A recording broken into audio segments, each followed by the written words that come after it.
Good evening, night shifters. This is third shift HFY. Settle in, and let tonight's stars tell their story. Under a fractured sky streaked with the scars of old wars, Dragonfolk walked alone among the ruins of his people's greatest city.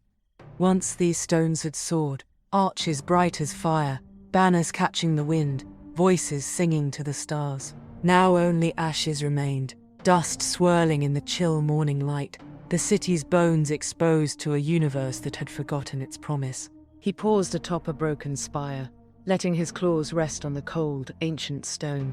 Silver-blue scales caught the dawn, light flickering across a body shaped for power, wings now furled in peace and resignation.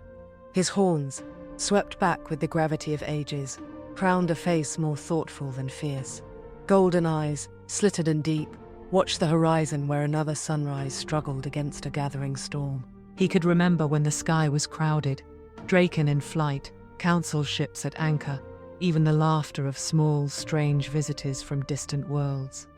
Now the stars blinked out one by one, and the only sound was the wind threading through empty halls. "How many mornings must we witness alone?" He murmured, voice barely more than breath, rough with memories. How many chances before the last fire fades? He bent, tracing the lines of an old mosaic half buried in dust. Drakyn in council, humans in primitive armor, sharing fire and stories.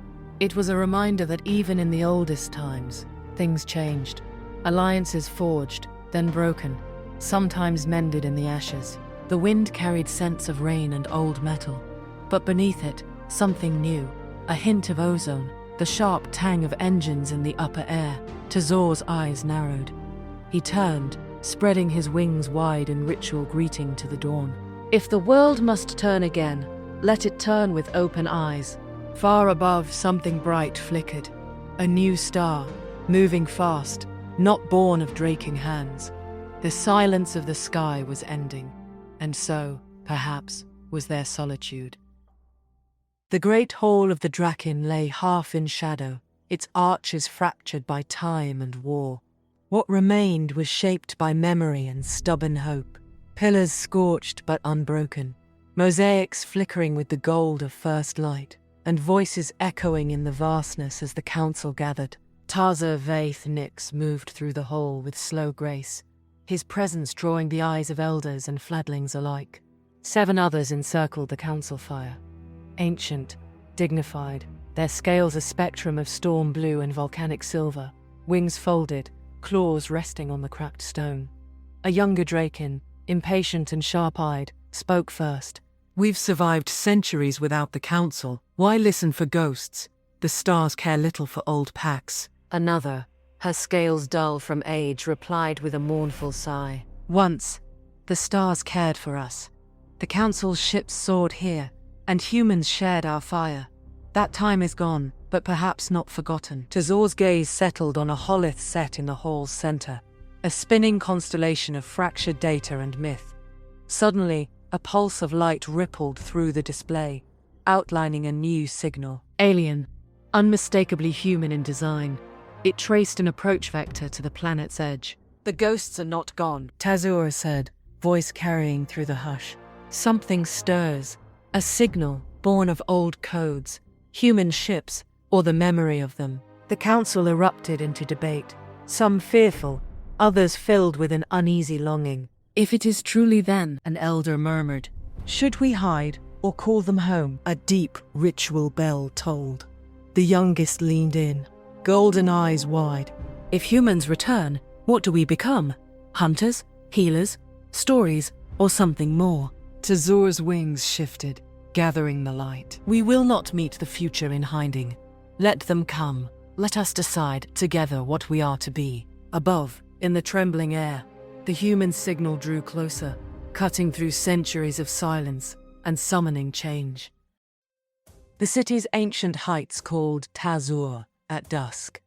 Beyond the broken arches, the wind tasted of rain and electricity, alive with old stories and the promise of something new. The Drakyn gathered in silence atop the highest terrace, where sky met stone and every breath felt like the echo of a forgotten age. Tazur stepped to the edge, wings unfurling in the fading light. The others circled behind. Some elders, some still young, all watching with a mixture of pride and anxious hope. He inhaled, the air cold and full of ghosts.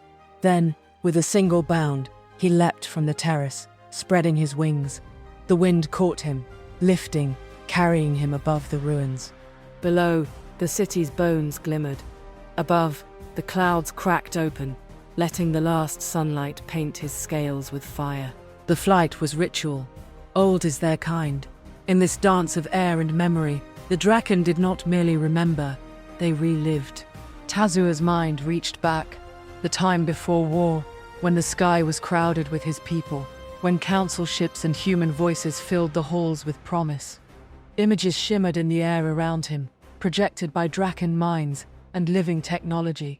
The council's betrayal, the long night, a memory of humans standing shoulder to shoulder with dragons, fire and hope joined against the darkness. Below, fledglings watched in awe, their eyes wide as the elders murmured the old words. We carry the scars, we remember the night, but always we look for the dawn. As Tazur's flight ended, he landed lightly beside the council, chest rising with both fatigue and fierce longing. A younger Drakyn stepped forward, voice trembling with awe. Do you believe they will come, Tazur? Will the old stories wake again? Tazur met his gaze, golden eyes bright with ancient fire. I believe the world is not done surprising us. I believe the sky at last may answer. In the far distance, a new light flickered, a star moving against all expectation, bearing the promise of an answer centuries in the making. Night swept across the Drakyn lands, casting the ruins and wild forests and shadows that flickered with old fears. In a command tower carved from volcanic glass, Drakyn scouts and counselors gathered around glowing holophs, eyes narrowed with fresh dread. A young scout, scales mottled with the deep green of the old forests, pressed her claws to a scanner. Movement at the edge of the third valley, not human, too large, too organized. They move like hunters, sharp patterns, or something worse. An elder hissed, tail twitching, voice rough with worry. The Shah again. It is always the old enemies who remember what we once were. Tazur entered, cloak trailing, his expression grave. The councillor who had questioned hope earlier looked to him. If we reveal ourselves, we risk everything. But if we hide, we die alone. What would you have us do, Tazur? He studied the shifting patterns on the hololith, the red lines of Shah patrols, the bright new pulse of the human signal. We cannot face the Shah alone. We cannot let the fear of betrayal decide our fate a second time. Another Drakyn, voice older than the mountains, offered a slow nod. Then it must be done. Call to the humans. Invite them to stand with us. If they are worthy of the old stories, they will answer. The young scout's claws danced over the console. The message has been sent, in 3 tongues, Drakyn, the old council code, and human. Outside, thunder rolled over the plains, lightning flashing on distant mountains. Tazur gazed toward the horizon, where the human ship would soon breach the clouds. Let the world judge us then. Not for the wars we survived, but for the future we choose. In the silence, hope and dread mingled, a waiting breath before the leap. The hem of the shuttle vibrated through Nia Calder's bones, her hands trembling inside crisp new gloves. The viewport was alive with blue fire, a planet below, swirling with storm and wild green, and an impossible transmission repeating in the background. Invitation received. Approach, you are welcome. Her suit felt too new, her mind cluttered with briefing notes and old stories her grandmother used to tell. Dragons, sky serpents, the monsters and mentors of myth. She forced a shaky breath, glancing at her fellow crew. A young scientist nervously adjusting glasses, an old pilot with a stubborn jaw, a technician muttering prayers in 3 languages. Do you realize, if this is real, everything changes? Dragons, real dragons, on a world we've only ever seen through telescopes. The pilot grunted, eyes never leaving the controls. Just be glad they're inviting us, not eating us. Nia forced a smile, fingers tapping the data pad at her hip. If first contact is a disaster, it'll be because I tripped over my own feet, not because they breathed fire. The shuttle pierced the atmosphere, turbulence rattling every loose panel. The land below unrolled in wild beauty. Forest ruins, broken towers, distant fires, proof of both civilization and catastrophe. As they neared the designated landing zone, a flickering beacon, clearly not human tech, guided them in. The ship touched down with a sigh of hydraulics. The air outside tinted gold and violet, heavy with unfamiliar scents. The crew gathered at the airlock. Mia straightened her shoulders, the weight of 1,000 stories pressing down and pushing her forward. Okay, let's go meet the dragons. The doors opened, and the unknown waited. Scaled, ancient, and watching. The landing ramp hissed, steam curling in the golden dusk. Nia Calder led her small team down onto alien soil, boots sinking into wild grass that shimmered with a color she had no name for. The air was thick with ozone, damp earth, and something sharper, ancient, just beneath the surface.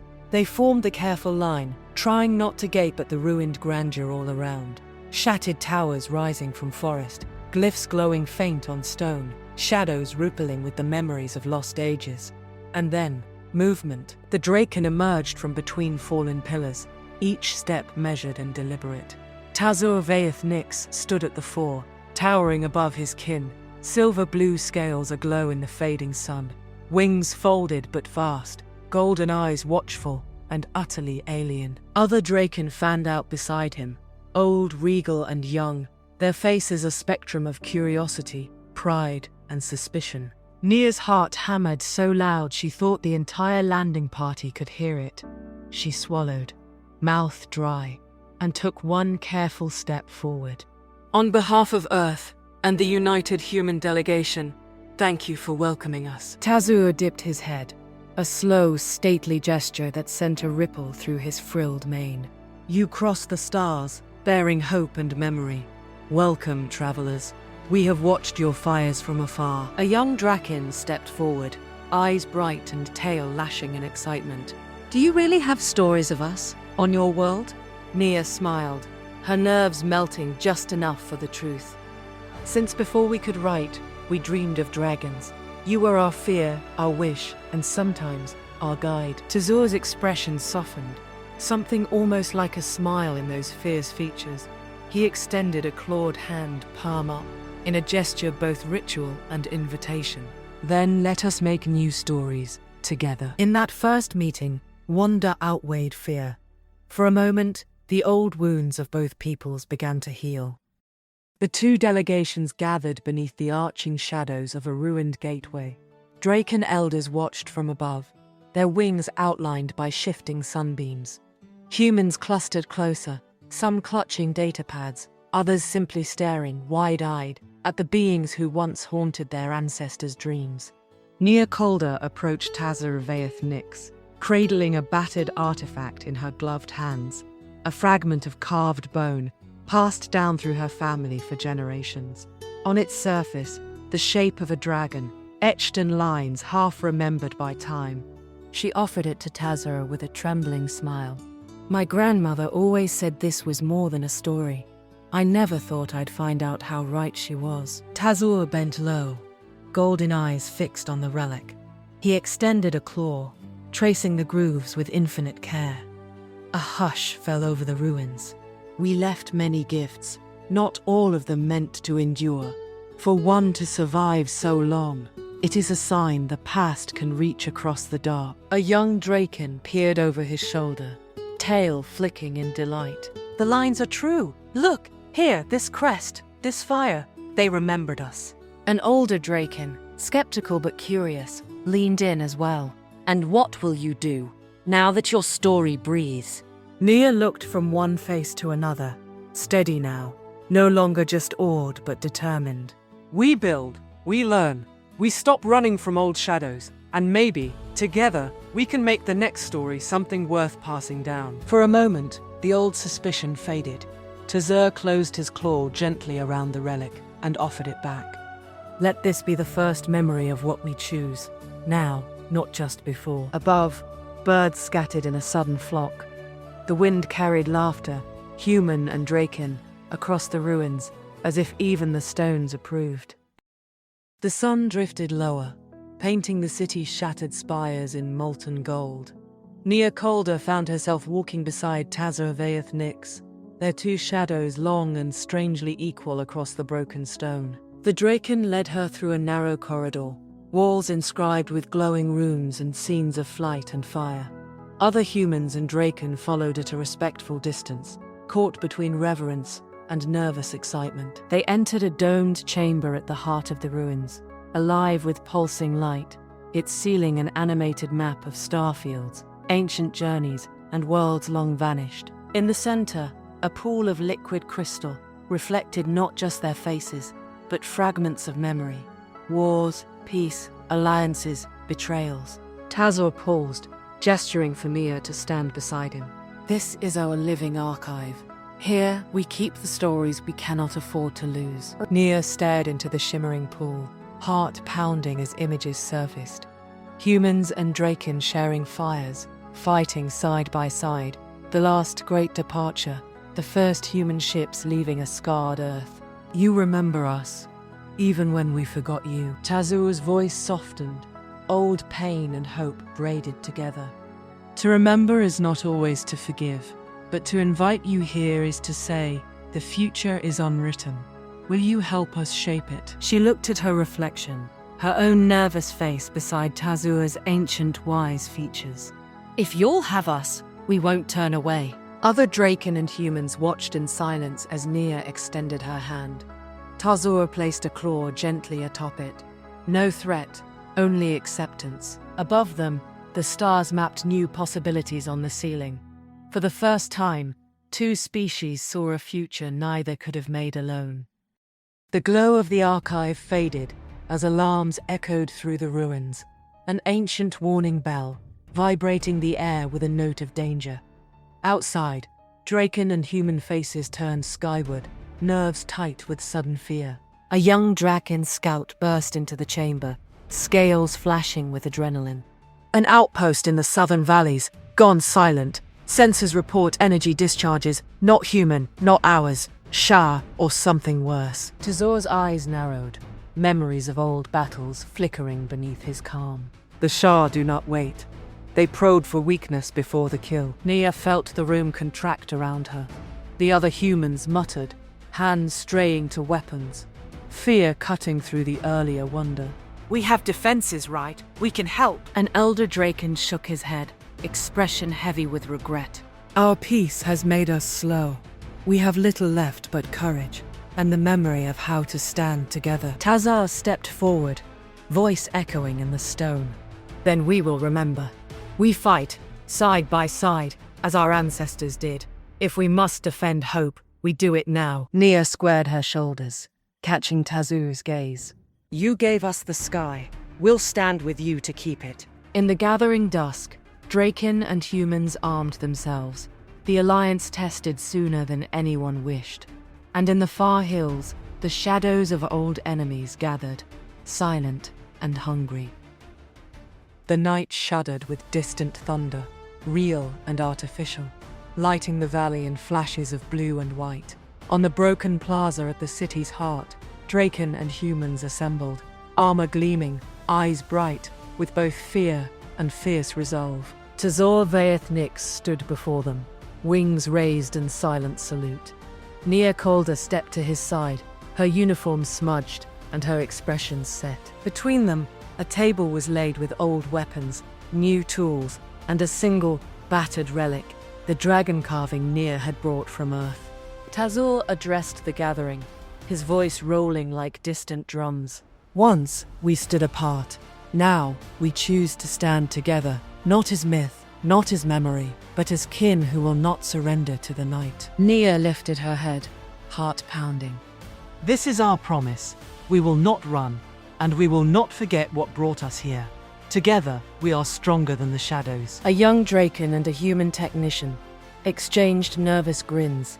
Across the line, others, warriors, elders, children, watched as Tazur and Nia clasped hands and claw, sealing the alliance. The ancient warning bell rang again, echoing out across the mountains.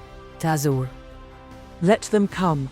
Tonight, we remember not just what we lost, but what we choose to become. Above them, the first stars of night glimmered unbroken. In that moment, the alliance was more than words. It was a fire the darkness could not touch.